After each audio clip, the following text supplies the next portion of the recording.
What's up, Discord? Discordant folks. It's Ryan with the Rig Rundown. Got a show on Saturday, so I'm making sure everything works beforehand, which is always good because this is crazy. First, the amp setup. Got an orange 8030 single channel and a black panel basement from like 68, I think it is. I made these cabs. This is a 112 with a Electro Voice 12-inch, and then this is a 115 with Electro Voice 15-inch. It's pointing this way because when the band practices, so the rest of the band can hear, because our space is kind of limited down here. 5-person band in this tiny spot.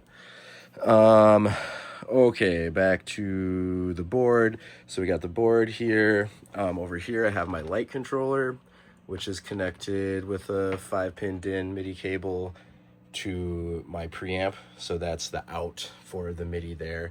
And then I have SP404 connected with 1/8-inch MIDI in the side of the Morningstar. The guitar I use most of the time in this band is a Jazzmaster Player with a bunch of upgrades. I love this guitar. Yeah. So each song has its own page on the Morningstar. This song's called Autumn Monkey, There's Not Today, Sergeant Ripper, Sad Mr. Motor. Let's go back to Autumn Monkey. Okay, so this is my standard, like all my pedals are off and just a little bit of stage lighting that we put on in between songs so we can see what's going on. But you'll see when I switch through each scene here, most of my pedals will change and the lights will change all together. So here's a little bit of movement. I also have the ability to bounce the lights by selecting between 2 different presses. So I'm going from red slow bounce to an orange slow bounce. And then when things get more intense, they get a little bit brighter. These longer lights, the moving ones, they're up on stands. Sometimes we have them vertical, sometimes we have them horizontal, depending on how we're feeling or what the venue's like. Just to make the lights splash on us a bit different. Yeah, so each press will do a different scene. Like you can see the preamp moving there. Most of the time the lights are changing.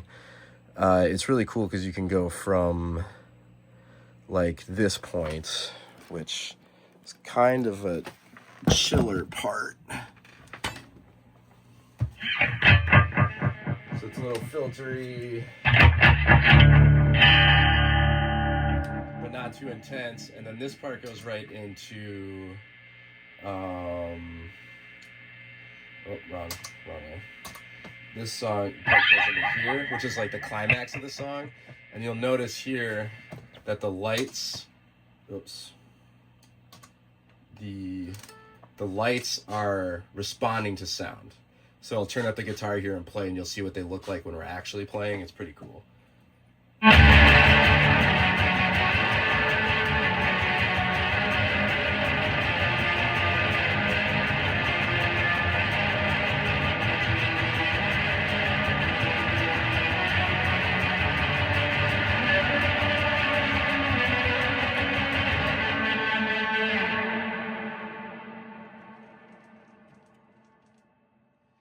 So that's pretty cool. It's a pretty fun effect. And then from there it goes into this chill part where the lights kind of bounce like this, and where the vocals are kind of like trailing out and getting kind of ethereal. And then this next button press is the static sample, and that'll trigger the SP404, and it turns on this like otherworldly kind of sample, because this song is about a colony on Mars that just like doesn't work out. Oh no, that's not this song. This song's about the first monkeys that they sent into space, and this is like the last transmission from the monkeys. And then, so it's the end of the song. I'll kick on my all off, which turns off all my pedals, and then I have another button for sample stop, so it stops the sample. And then I'm ready for the next song, and I'll just put the set list in the order here, and like now I'm ready to start the next song, and boom. Yeah, it's pretty cool. Have fun.